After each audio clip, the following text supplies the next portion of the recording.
मेरी दीदी शादी के रात घर से भाग गई थी। पापा ने उसका दहेज ऊपर वाले कमरे में फेंक दिया और उसे ताला लगाकर बोले, अगर किसी ने उस कमरे को खोला तो मेरा मरा हुआ मुंह देखेगा। तभी सब घर वाले डर गए और कई सालों तक कोई उसके पास नहीं गया। एक रात पापा को दूध का गिलास उस कमरे में ले जाते हुए देखा तो छुपके पीछे से गई और जो कि कमरे के अंदर झांका तो मेरे पैरों तले जमीन निकल गई। मेरा नाम मानसी है। मैं इलाहाबाद में रहती हूँ। मेरी ज़िंदगी बड़ी अजीब तरीके से गुजरी थी, यूँ कि मुझे किसी की हुई गलती का कर्ज चुकाना पड़ा था। हम बहन भाई थे, दो बहनें और फिर एक छोटा भाई। बड़ी बहन बहुत सुलझी हुई और खूबसूरत थी और पापा की आंखों का तारा थी। मुझे भी अपनी बहन रिया से बड़ी मोहब्बत थी, इसलिए उसके जैसा बनना चाहती थी। अगर वो आटा गूंथती तो मैं भी जिद करती, मुझे भी आटा गूंथना है। वह खाना बनाती तो और पापा उसके खाने की तारीफ कर देते तो मुझे भी हर हाल में खाना पकाना होता। यह मेरी सबसे बड़ी गलती थी। पापा अक्सर रिया दीदी से कहा करते थे कि तुमने बहुत खूब फूंक कर कदम रखना है, क्योंकि तुम्हारे छोटे भाई बहन तुम्हारी नकल करते हैं। रिया दीदी तो कोई गलती कर ही नहीं सकती, लेकिन वक्त से साबित कर दिया यह सब हमारा वहम था। दीदी भी तो इंसान थी और इंसान की फितरत गलत और सही दोनों शामिल होता है। जैसा कि मैंने पहले बताया कि मेरी बहन बहुत ज़्यादा खूबसूरत थी। जैसे ही उसने अपनी ग्रेजुएशन पूरी कर ली तो उसके हर तरफ से रिश्ते आने लगे। ऐसा लगता था कि रिश्तेदारों में होड़ लगी हुई है कि इसको हम ही अपने घर की बहू बनाएंगे, और आए दिन बेफुजल में हमारे घर के चक्कर काटने लगे थे। पापा ने सोचा कि अगर एक घर में मैंने अपनी बेटी दे दी तो दूसरे घर वाले बिना वजह मुझसे नाराज़ हो जाएंगे। इसलिए पापा ने फैसला किया, जहाँ कोई रिश्तेदारी ना हो दूर दूर तक, वहाँ पर मेरी दीदी की शादी करेंगे। तब शायद मेरे पापा को इस बात का अंदाज़ा नहीं था वह कितनी बड़ी गलती करने जा रहे हैं। उन्हें चाहिए था कि दीदी की ज़िंदगी का इतना बड़ा फैसला करने से पहले उन्हें अपने पास बिठाकर उनसे दिल की बात तो मालूम करने की कोशिश करते। उनके सर पर हाथ रखकर एक बार तो पूछ लेते कि बेटी, तुमने भी तो कुछ अपने भविष्य के बारे में सोचा होगा। मुझे बताओ, अगर दिल में कुछ है, मुझसे शर्म आती है तो अपनी मम्मी को अपना राज बता दो। मगर पापा ने इस मामले में घर के किसी भी सदस्य की मर्जी जानने की एक रत्ती भर भी कोशिश नहीं की थी। उन्होंने बाहर से ही किसी से बातचीत करके दीदी का रिश्ता तय कर लिया था और बात मर्दों के बीच में शादी का रिश्ता पक्का हुआ था। एक दिन पापा ने मम्मी से आकर कहा कि मैंने रिया का रिश्ता पक्का कर दिया है। वह बहुत अच्छे लोग हैं, खाते पीते हैं, अमीर घर के हैं, हमारी बच्ची को खुश रखेंगे। मम्मी बिल्कुल चुप रह गई थी। सिर्फ मम्मी पर नहीं, हम पर भी बहुत तेज बिजली सी गिर पड़ी थी। हम तीनों भाई बहन एक कमरे में बैठे हुए थे और एक दूसरे की तरफ सवालों की नज़रों से देख रहे थे कि यह क्यों हुआ और कैसे हुआ। खैर मम्मी कहने लगी, कपिल, यह कैसे हो सकता। दीदी बिल्कुल सोच में पड़ गई थी। अगले रोज़ मम्मी हम बहनों के कमरे में आई थी। मम्मी कहने लगी, रिया, अच्छे से तैयार हो जाना, आज लड़के वाले तुम्हें देखने आएंगे। दीदी शिकवा करने से अपने आप को रोक नहीं पाई। बोली, मम्मी, मुझे पापा से इस तरह के फैसले की हरगिज़ उम्मीद नहीं थी। तब मम्मी चौंक गई। उन्होंने रिया का हाथ पकड़ लिया और कहने लगी, मेरी बच्ची, बताओ, अगर तुम्हें कोई और पसंद है या किसी ने तुमसे शादी का वादा कर रखा है, मैं तुम्हें उस बात की यकीन दिलाती हूँ, अगर तुम्हारी पसंद अच्छी हुई तो मैं तुम्हारी शादी उसी जगह करवा दूँगी जहाँ तुम कहोगी। दीदी ने ना में सर हिला दिया और बोली, नहीं, मैं ऐसी बात नहीं कर रही हूँ, मगर फिर भी मेरे दिल को अजीबोगरीब उन्होंने घेर लिया है। ऐसा लगता है कि यह शादी मेरे लिए खुशियाँ लेकर नहीं आएंगी, बल्कि मेरा मुकद्दर की बर्बादी बन जाएगी। मम्मी तो दीदी की बात सुनकर तड़प उठी थी। मम्मी बोली, ऐसी बातें करने से पहले यह भी नहीं सोचा कि माँ के दिल पर क्या गुजरेगी। वे लोग दीदी को देखने के लिए आ गए थे। उनमें एक बूढ़ी औरत थी और एक जवान लड़की थी। उन्होंने बताया कि लड़के की माँ तो कोमा में है, इसलिए दादी और बहन आई हैं। मम्मी दीदी मानसी को भी अपने साथ ले गई थी तो लड़के की दादी ने दीदी को बहुत प्यार किया था। वह लड़की भी अच्छी लगती थी। उसने तो अभी से मानसी को भाभी कहना शुरू कर दिया था। फिर जाते हुए लड़के की दादी ने दीदी मानसी के हाथ में पैसे रख गई थी। सच कहो तो मानसी मेरे दिल को बड़ी तसल्ली से मिल गई है। तुम बताओ रिया, तुम्हारी क्या राय है? दीदी तो जैसे मारे शर्म के लाल हुए जा रही थी। उनके गाल तो बिल्कुल लाल लाल हो गए थे। दीदी बोली कि मम्मी मुझे इस रिश्ते से कोई एतराज़ नहीं है। फिर तो जैसे हमारे घर में खुशियों का माहौल हो गया था। कोई नहीं जानता था कि खुशियाँ बहुत जल्द गम में बदलने वाला था। सब कुछ बहुत अच्छे तरीके से हो रहा था। कुछ भी तो गड़बड़ नहीं थी। दीदी भी हर चीज़ में खुशी खुशी हिस्सा ले रही थी। वह अपने हर चीज़ के जुड़े बैग में रख रही थी। अपने जूते भी तो उन्होंने खुद ही पसंद किए थे। सिर्फ इतना ही नहीं बल्कि बारात के लिए अपनी मर्जी का पार्लर भी खुद ही किया था। सब कुछ अच्छा भला था। किसी के दिमाग में यह भी गुमान नहीं था कि दीदी अपने दिल में क्या ठान कर बैठी हैं। घर वाले सब बहुत खुश हैं। मैंने तो हफ्ता पहले ही ढोलकी का इंतज़ाम कर लिया था। मम्मी ने मुझे मना भी किया कि लड़कियों की शादी पर इतने दिन पहले ढोलकी नहीं बजाई जाती, मगर मैं कहाँ मानने वाली थी। ढोलकी की हम लोगों ने बहुत बजाई और दीदी बहुत एंजॉय कर रही थी। बल्कि अपने फरमाइश पर अपनी मर्जी के गाने भी गवाया करती थी। मुझे तो यूँ ही लगता था कि अगर शर्मो हया अरे नहीं आ जाती तो खुद भी हमारे साथ बैठकर गाने लगती। खैर वक्त गुजर गया और दीदी की बारात का दिन आ गया। दीदी बहुत महंगे पार्लर से तैयार होकर गई थी। उन्होंने अपना पसंदीदा लहंगा पहना हुआ था। थोड़ी देर बाद बारात भी आ गई थी। मैंने दूल्हा को देखा तो मेरा मुंह तो खुला का खुला ही रह गया। दूल्हा तो बहुत ही खूबसूरत था और हैंडसम भी। तो सोचा कि जाकर दीदी को बताती हूँ कि आपकी किस्मत में तो शहजादा लिखा गया है। मैं भागकर अपने कमरे में गई तो वहाँ दीदी नहीं थी। मैं हैरान थी कि अभी तो मैं दीदी को यहीं छोड़कर गई थी, अब वह कहाँ चली गई। मैंने उनकी तलाश में मम्मी के कमरे में गई तो वह भी खाली पड़ा था। मेरी फिक्र बहुत ज़्यादा बढ़ गई थी। मैं जल्दी से बाहर आई और मम्मी को ढूंढने लगी। मम्मी मेहमानों की खातिर में लगी हुई थी। मैं मम्मी का हाथ पकड़कर कोने में ले गई और कहा, मम्मी मानसी दीदी कहाँ है? मम्मी बोली, अपने कमरे में होगी। मैंने कहा, वह कमरे में भी नहीं है। मम्मी ने मेरा हाथ झटक दिया और बोली, यही कहीं होगी, पीछे हटो, मुझे सब मेहमानों से मिलने दो।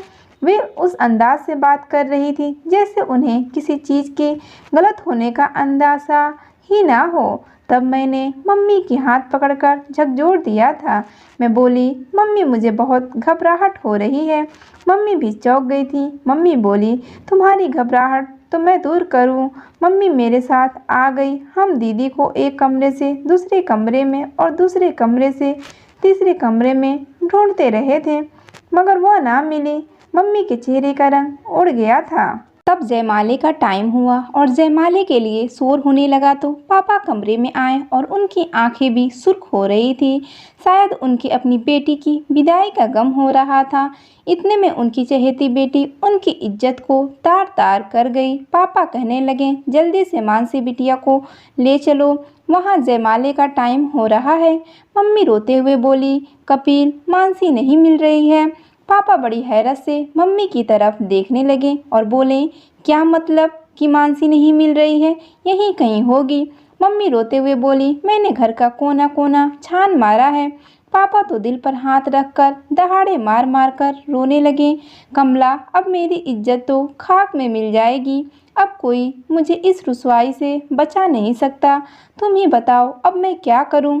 लोगों का सामना कैसे करूं? कैसे जाकर बारातियों से कहूं कि बारात वापस ले जाओ, क्योंकि मेरी बेटी ने मेरी इज्जत नीलाम कर दी है। मम्मी भी रोए जा रही थी। फिर बोली, कपिल आप बिस्तर पर जाकर लेट जाइए। मैं कोई बहाना बनाती हूँ कि मेरे पति की तबीयत खराब हो गई है, ऐसे में अपनी बेटी को विदा नहीं कर सकती हूँ। पापा बोले कि कमला तुम्हें इतना हौसला है। मम्मी ने अपने आंसू पोंछे और कहने लगी, आपकी इज्जत बचाने के लिए कुछ भी कर सकती हूँ। तब पापा चीख कर बोले, काश तुमने लड़कियों को भी अच्छी शिक्षा दी होती। मम्मी ने सबके सामने जाकर कह दिया था कि मेरे पति को दिल का दौरा पड़ा है, ऐसे में हम अपनी बेटी को विदा नहीं कर सकते। आप लोगों को बड़ी मेहरबानी होगी कि आज आप लोग बारात वापस ले जाएं और फिर किसी दिन अपनी अमानत को फेरे डलवा कर सादगी से घर ले जाना। हर तरफ बातें होने लगी थी कि मम्मी ने तो खुद को कमरे में बंद कर लिया था। लोग तरह तरह की बातें कर रहे थे और हमारे पास उनका जवाब नहीं था, इसलिए हम सब एक ही कमरे में दुब के बैठे हुए थे। हमने कभी सोचा भी नहीं था कि मासी दीदी के हाथों ऐसी बुराइयां सहनी पड़ेगी। मम्मी बोली, कपिल, इस तरह आपकी तबीयत खराब हो जाएगी, बच्चा तुम्हारी मदद करेगा। पापा बोले, तुम तो बात ही मत करो कमला, तुम्हें मेरी इतनी फिक्र होती तो अपनी बेटियों को लगाम डालकर रखती। मम्मी बेचारी बहुत शर्मिंदा हुई जा रही थी। पापा ने सारा सामान छत वाले कमरे में फेंक दिया और उसे ताला लगा दिया और बोले, आज के बाद अगर कोई इधर आएगा तो मेरा मरा हुआ मुंह देखेगा। उसके बाद हमारे घर में एक अजीब सी सूरत हाल थी। हर दफ़ा एक दूसरे से नज़र चुराने पर मजबूर थे। पापा भी हम सब से छुप छुप कर रोते थे। जब वो नीचे आते तो बहुत थके थके से लगते, आंखें सुर्ख होती थी। मम्मी कहती थी कि तुम्हारे पापा हम सब से छुप कर छत पर जाकर रोते हैं। हमें तो यह लगता है कि दीदी की शादी का किस्सा ख़त्म हो गया, मगर 1 महीने के बाद हमें लड़के वालों की तरफ से फ़ोन आ गया था। अर्जुन की दादी कहने लगी, इतना महीना हमने आपसे बातचीत नहीं की क्योंकि हम आपसे नाराज़ थे। बारात को आप लोगों ने वापस कर दिया, मगर अब ठंडे दिमाग से सोचा तो आपकी भी कोई मजबूरी होगी।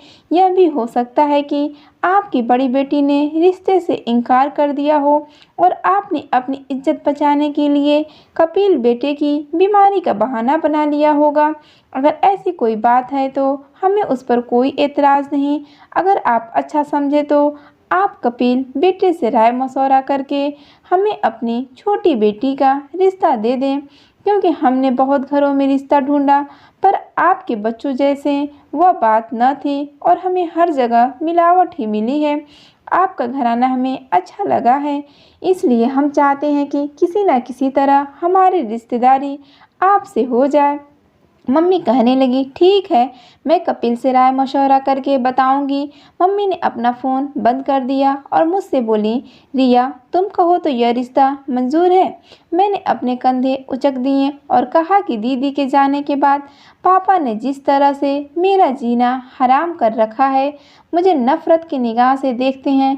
मैं चाहती हूँ कि दिन से रात ना हो और मैं यहाँ से चली जाऊँ और दोबारा यहाँ पर वापस लौटकर ना आऊँ। मम्मी मेरे गले में अपना हाथ डालकर रोने लगी। बोली, बेटी, हमारे नसीब हैं, ऐसे ही किसी की सज़ा हमें मिलती है। तुम्हारी माँ के साथ भी ऐसा ही हुआ था और तुम्हारे साथ भी ऐसा ही हो रहा है। मैं चाहती हूँ कि तुम्हारी तकदीर बदल जाए, मगर मैं क्या करूँ, मैं तो खुद मजबूर हूँ। हमारे हाथ बंधे हुए हैं। मम्मी इस कदर टूटी हुई थी कि मुझे ही उनकी हिम्मत बनानी पड़ी। मम्मी से बोली, मम्मी आप नाराज़ मत हो, सब भगवान अच्छा करेगा। मैं उठकर अपने कमरे में चली गई थी क्योंकि पापा के घर वापस का वक्त हो गया था। आज मेरा दिल अजीब सा धड़क रहा था क्योंकि आज मेरी किस्मत का फैसला हुआ था। जैसे घर का दरवाज़ा खुला, मैं अपने कमरे की खिड़कियों में आकर बैठ गई। पापा घर आए। पापा ने पहले इधर उधर देखा और आंगन को खाली पाकर वह दबे कदमों में किचन में चले गए थे। मुझे उनके अंदाज़ा पर हैरत हुई। फिर थोड़ी देर के बाद जब किचन से वापस आए तो मुझे उनके हाथ में दूध का गिलास नज़र आया था। इधर उधर देख रहे थे जैसे वह यह काम बड़ी समझदारी से कर रहे थे। वो किचन में गए और किचन से एक गिलास दूध लिया और फिर धीरे धीरे सीढ़ियाँ चढ़ने लगे और फिर छत पर चले गए और मैं बिल्कुल हक्का बक्का बैठी रह गई थी। यह सब जो अब मेरी नज़रों से देखा था, यह सब क्या था? यह बिल्कुल आम सी बात थी, मगर पापा के खुफिया अंदाज ने उसे खास बना दिया था। मुझे फिर उस बात की भी फिक्र हुई कि मम्मी पापा के आने के बाद कमरे से बाहर क्यों नहीं निकली थी, क्योंकि अब वह जब काम से वापस आया करते थे तो मम्मी सबको छोड़ छाड़ कर पापा के पास आ जाया करती थी, उनसे खाने का पूछती थी, फिर ताज़ा रोटियां बनाकर देती थी। मैं दबे कदमों से मम्मी के कमरे में गई तो पता चला कि वह तो सो रही हैं। खैर पापा आधा घंटे के बाद छत से उतर आए थे। उनकी हालत अजीब सी हो रही थी। मैं यह सब अपने कमरे की खिड़की से देख रही थी। मम्मी ने पापा को बताया कि आज उन्हीं लड़कों वालों का फ़ोन आया था और वह अब हमारी छोटी बेटी का हाथ मांग रहे हैं। वह कहने लगे अगर आप हमें अपनी बड़ी बेटी का रिश्ता नहीं दे सकते तो हमें अपनी छोटी बेटी का रिश्ता दे दें। पापा ने उसी वक्त खाना उठाकर फेंक दिया और गुस्से से दहाड़े मारकर बोले, उनसे कहना था कि मेरी बेटी के नसीब में अभी इतने खराब नहीं हुए कि तुम जैसे बेगैरत लोगों का रिश्ता दे दें। जहाँ मैं चौंकी थी वहाँ मम्मी भी दंग रह गई थी। मम्मी बोली, कपिल आपकी इस बात का क्या मतलब है? क्या वे लोग अच्छी नहीं हैं? पापा ने ना में सर हिला दिया और कहने लगे, आज के बाद उनका फ़ोन आए भी तो मत उठाना। तब मम्मी बड़े गुस्से से बोली, आपको तो अपनी अकल पर बड़ा यकीन था। आप तो कहते थे औरतें कम अकल होती हैं। आपसे इतनी बड़ी भूल कैसे हो गई? अभी आप जैसे मानसी का रिश्ता ऐसे लोगों में दे देते जो बुरे थे। पापा इधर उधर दरवाज़ों को धकेलते मारते हुए बाहर निकल गए थे। मम्मी फूट फूट कर रोने लगी थी। वह बोली, माँ तुमने मेरी ज़िंदगी खराब कर दी। अब तुम्हें मैं क्या बोलूँ? वह जितनी देर घर में होते मैं अपने कमरे से नहीं निकलती। जब मम्मी तो हर वक्त मानसिक गम में डूबी रहती थी। भाई स्कूल से ट्यूशन फिर क्रिकेट खेलने चला जाता था। वह रात देर घर लौटता था। ऐसा लगता था जैसे वह भी घर के माहौल से भागना चाहता है। अब अक्सर पापा को मैंने छत पर दूध ले जाते देखा था। समझ में नहीं आता था कि वह दूध का गिलास छत पर क्यों ले जाया करते थे। अब मैं हर वक्त इस बात से परेशान रहने लगी थी। इस वजह से मुझे नींद भी नहीं आती थी। मैं सारा दिन मानसी दीदी को याद करने लगी थी। मानसी बहुत अच्छी दोस्त भी थी। काश वो इतना गलत कदम ना उठाती। रात बहुत गहरी हो चुकी थी। आसपास कुत्तों के भौंकने की आवाज़ भी आ रही थी। मैं उठकर अपने कमरे की खिड़की में बैठ गई। तब मुझे कोई अजीब सा महसूस हुआ था, जैसे कोई हमारे आंगन में घूम रहा हो। मैंने गौर किया तो वह कोई और नहीं, मेरा बाप था। मैं चौंक गई कि पापा के अंदर से ऐसा लगा जैसे वह बहुत मजबूर हों। मुझे आज उन पर बहुत तरस आने लगा था कि वह कमरा जहाँ पर पापा ने दीदी का दहेज सामान रखा हुआ था वह खुला हुआ था और उससे रोशनी आ रही थी। मैं आगे बढ़ती गई। दरवाज़ा खुला था, इसलिए मैं छुपकर अंदर का सारा मंजर देखने लगी थी। अंदर तो दीदी बैठी हुई थी। मैं यह देखकर थर थर काँपने लगी थी। पापा पापा दीदी को निवाला बनाकर मुंह में डाल रहे थे। दोनों चुप थे, मगर उनकी आंखों से आंसू बह रहे थे। यह सब क्या हो रहा था? मेरी समझ से बाहर था। फिर बड़ी देर बाद पापा ने बोला, तुम मेरी बड़ी बेटी नहीं तो? मानसी दीदी बिल्कुल पापा के ऊपर चिल्ला पड़ी। इसलिए आप मेरे साथ ऐसा कर रहे हैं कि मैं आपकी औलाद नहीं हूँ? क्या आप यह घिनौनी हरकत रिया के साथ कर सकते थे? पापा जल्दी से बोले, मानसी मैं तुमसे बहुत प्यार करता हूँ, मगर तुम यह जानती हो कि मैं यह सब कुछ कभी हरिया के साथ नहीं कर सकता था। मानसी दीदी रोने लगी थी। वह बोली, मुझे वजह जाननी है। आपने मुझे इस कमरे में बंद क्यों कर रखा है? तो बोले, सुनो, आज मेरे पास भी बहुत वक्त है। तुम तो सारा दिन वैसे भी बेहोश हो जाती हो, मगर यह जो रिया है ना, उसकी वजह से मैं कभी भी ज़्यादा देर छत पर नहीं रह सकता, क्योंकि मुझे डर था कि कहीं उसे मुझ पर शक न हो जाए। रात के उस पहर सब सो रहे हैं, इसलिए आज मैं तुम्हें सब कुछ बताता हूँ। मानसी तुम दो भाई बहन थे, एक मैं और मुझसे बड़ी बहन को मुझसे पूरे 7 बरस बड़ी थी, इसलिए उनकी शादी पहले हुई थी। दीदी की शादी के बाद हमारे घर में बहुत खामोशी छा गई थी, इसलिए तय कर दिया गया कि मेरी शादी जल्दी करेंगे। उन्होंने मेरे लिए कमला को पसंद कर लिया और हमारा रिश्ता तय हो गया। उन्हीं दिनों में हम पर कयामत टूट पड़ी थी, क्योंकि दीदी विधवा होकर घर आ गई थी। दीदी तनहा नहीं, बल्कि उनकी गोद में 4-5 महीने की बच्ची थी। उन्हें ना अपनी दोस्ती और ना ही बच्ची की मेरी माँ भी बुरी हो चुकी थी, इसलिए वह भी उस बच्ची को संभाल नहीं सकती थी। कमला ने तुम्हें हाथों हाथ लिया और तुम पर इतना प्यार न्यौछावर किया कि मैं भूल ही गया कि तुम मेरी बेटी हो या भांजी। तुम जब बोलने लगी तो कमला को तुम मम्मी कहती और अपनी सगी मम्मी को बुआ कहती थी। हालत कुछ समझी तो तुम्हारी मम्मी का रिश्ता ढूंढने लगे थे। दीदी ने एक लड़के का नाम खुद ही ले आकर मेरी शादी उससे करवा दो। पापा ने मेरी ड्यूटी लगा दी थी कि तुम उस लड़के की छानबीन करके मुझे बताओगे। पता क्या, वह तो लड़का तो फ्रॉड निकला था। मगर जब मुझे यह ख्याल आता कि तुम भी कहीं अपनी मम्मी के नक्शे कदम पर तो नहीं निकलोगी, नहीं तो मेरा जीना हराम हो जाएगा, इसलिए मैंने जल्दी जल्दी तुम्हारा रिश्ता ढूंढा और तुम्हारी शादी तय कर डाली। जब लड़के की माँ कोमा में थी, लेकिन दादी और बहन तो मौजूद थी ना, तो मैंने सोचा चलो कोई बात नहीं, यह शादी जल्दी हो जाएगी। पता है फिर क्या हुआ? जिस दिन तुम्हारी बारात में लड़के की मम्मी ठीक होकर बारात में आ गई थी, और तुम जानती हो कि वह कौन थी? लड़के की माँ मेरी दीदी और तुम्हारी असली माँ थी, यानी वह लड़का असल में तुम्हारा भाई था।